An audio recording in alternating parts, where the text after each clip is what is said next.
morning, good afternoon, and good evening, everybody. Thank you for tuning into another Supatease video. And Midnight Alpha Phase 3 is about to start. We got the GOAT Community Manager, Linksy, updating us with the changes that are incoming. And I think there is a bucket of cool new stuff to look at for our classes moving in with this next phase of the alpha that I will be checking out and making content around as well. But this is the kind of initial response and reactions to some of these changes, because obviously Blizzard is taking a ton of risk with this expansion, stripping down the classes, adding some new effects, bringing back old school effects. I think we're really kind of bringing back the clock as far as difficulty.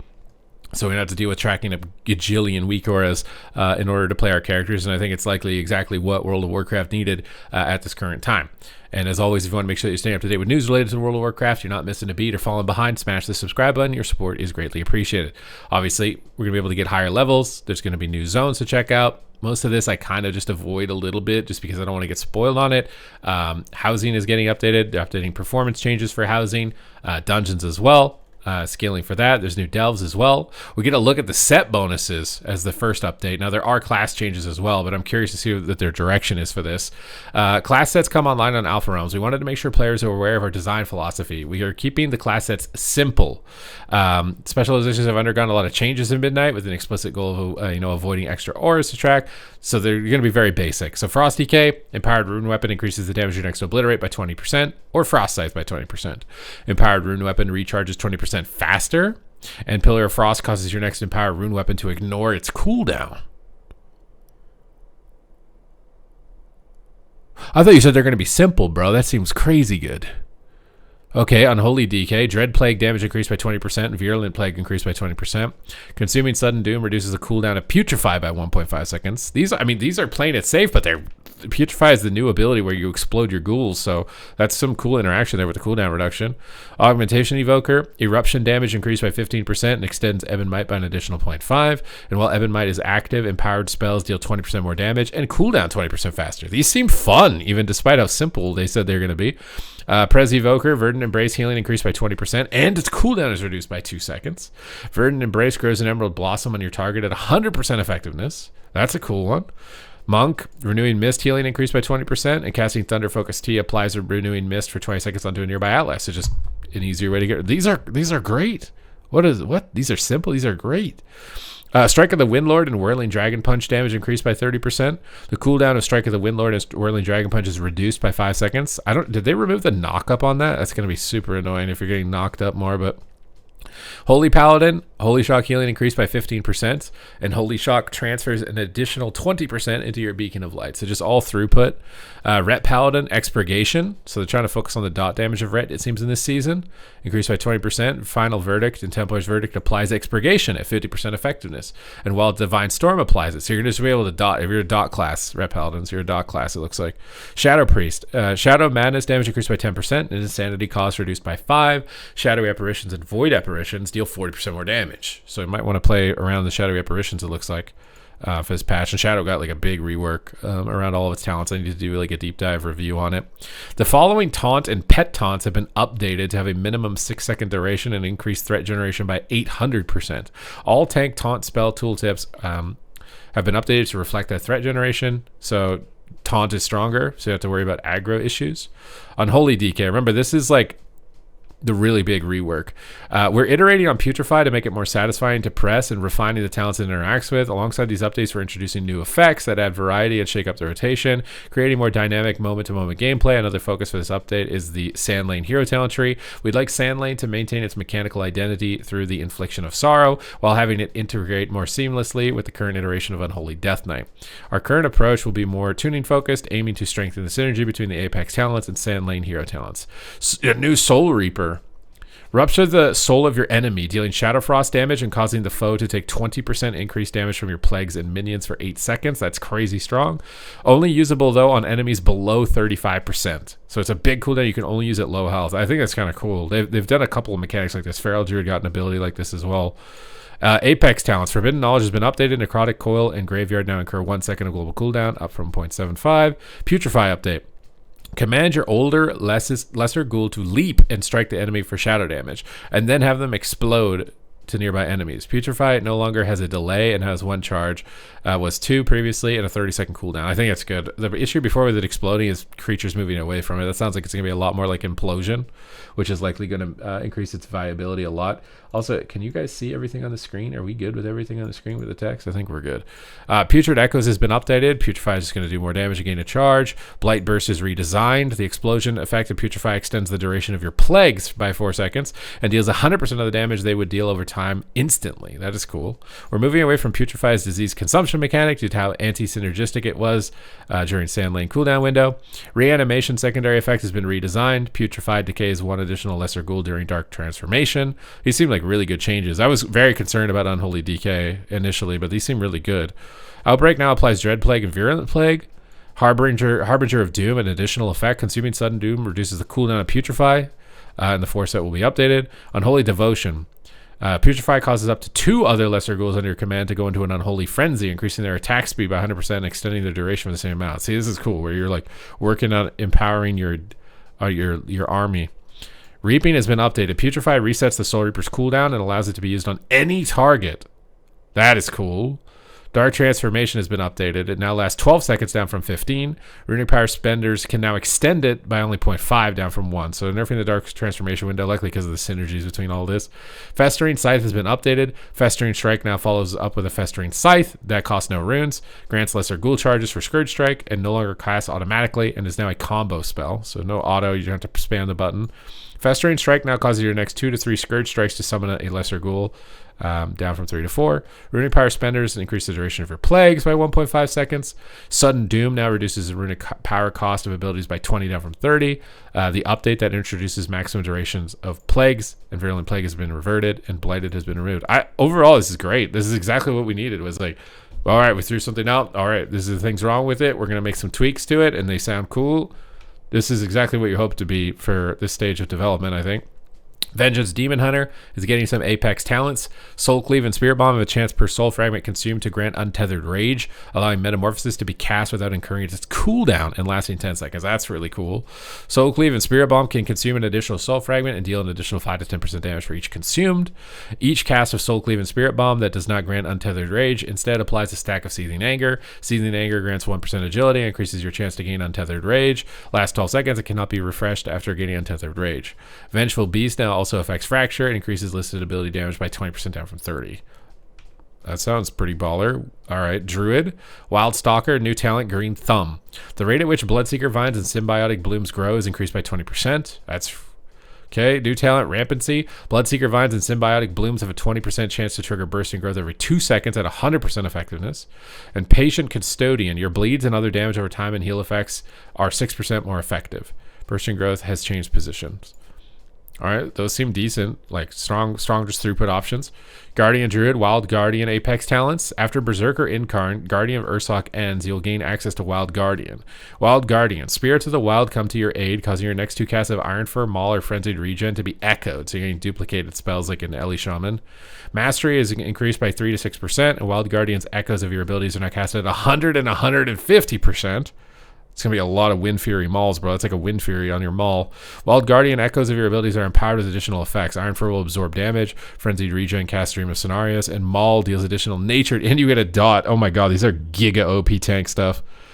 Lunar Beam now applies a damage over time effect to its primary target. It's an area effect damage is capped at 5 targets, though. For Restoration, as results of recent changes, too much healing became concentrated into Soul of the Forest and not enough from Swiftman's initial heal. We're rebalancing some of that into the healing value of Swiftman's initial heal. It's mostly just because Swiftman, a single target heal sucks, right, with a cooldown. So I feel like they had to add value somewhere else on it. We're also removing Wildwood Roots so that Regrowth's cast time is higher, which is necessary in order to keep Regrowth's healing feel bursty. They're really dialing back the clock on gameplay. I really hope they're successful with this because this could be really good for the game. New talent is just 30% more Swiftman healing. It's getting a 10% buff baseline. Ever Blooms, a Blooming Frenzy causes Life Bloom to bloom 5 times down from 8. This Ever Blooming thing was going to be really OP, so I'm not surprised to see it scaling back. Nature Swiftness increases the healing of Regrowth by 60%, though, down from 100.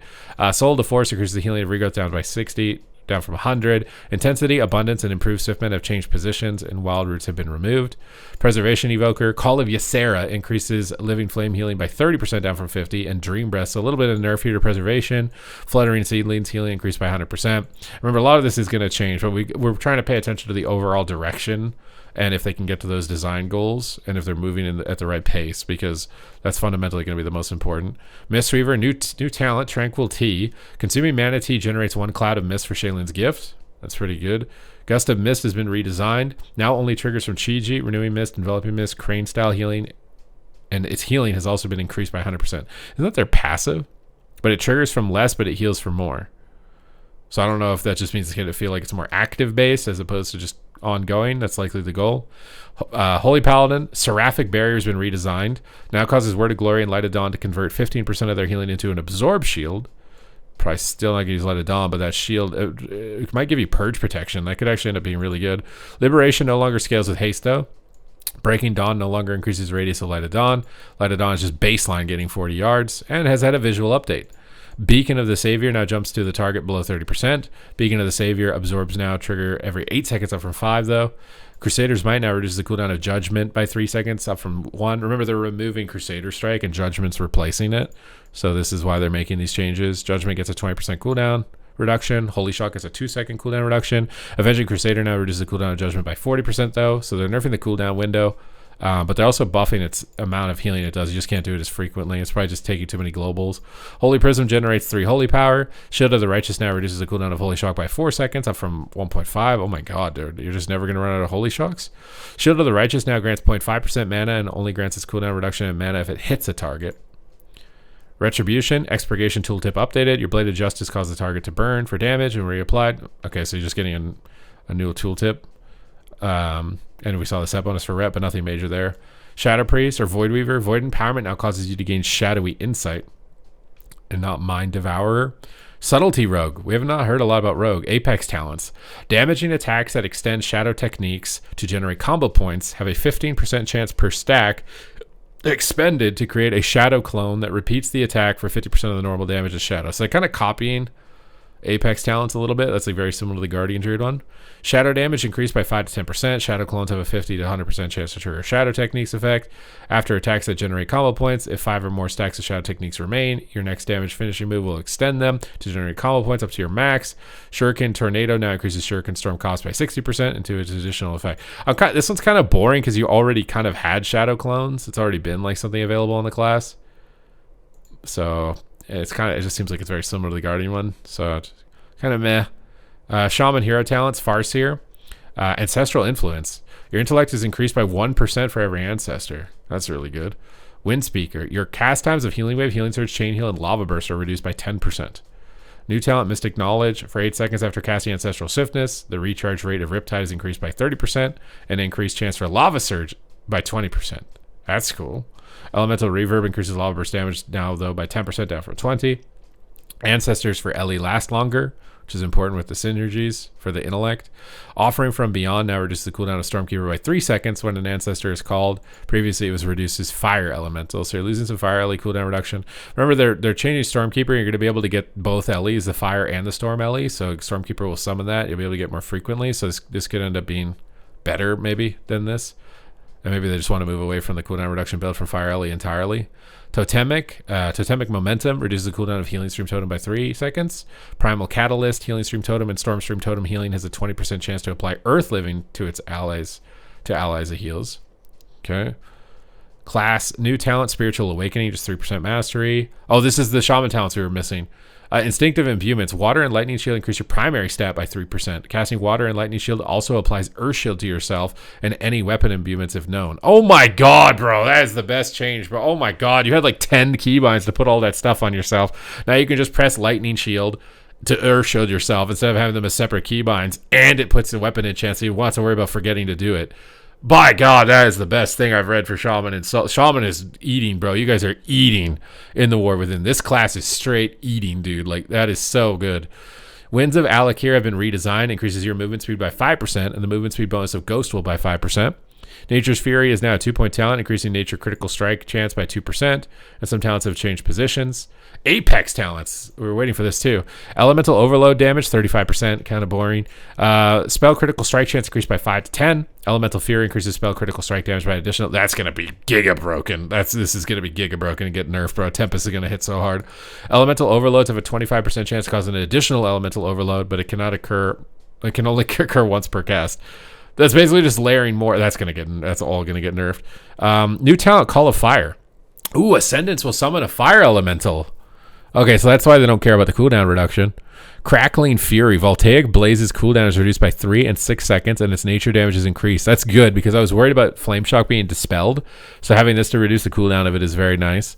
New talent, Path of Seer. Intellect increased by 3%, just 3% haste. Just some boring stat talents. Flames of the Fire Lord. Flame Shock will do 100% more damage. Storm Frenzy has been redesigned. Now reduces the cast time of Lightning Bolt, Tempest, and Chain Light. That's cool. Faster cast for the Lightning build. Elemental Unity. Now increases damage dealt by 6 down from 10. Flames of the Cauldron now reduces the cooldown of Flame Shock and Voltaic Blaze by 2 seconds. Alright, really big cooldown reduction on Flame Shock. Holy hell. Power of the Maelstrom's chance to trigger reduced to 40 from 60. Ascendance now replaces Fire Elemental when talented. Oh, they're tying it directly into it. Lava Burst damage is now increased by critical strike chance. Oh, that's really good with your Apex. But they're nerfing the damage baseline. It probably ends up in the same spot. They're buffing Voltaic Blaze though by 100% with all the cooldown reduction on it. Wonder if you just end up spamming Voltaic Blaze. Restored Shamans. Lava Burst damage is now increased by crit chance. And Chain Heal mana cost reduced a little bit, so nothing major there. Warlock. All right. Similar to last week's build, most of these talents are not yet implemented, but will be in future build. Satyr, just 3% haste, 2% crit, 2% leech, 3% intellect. Nothing really cool there. Hellstones now restore 30% health and have an additional charge. What happened to Demon Hellstones? Is this just different?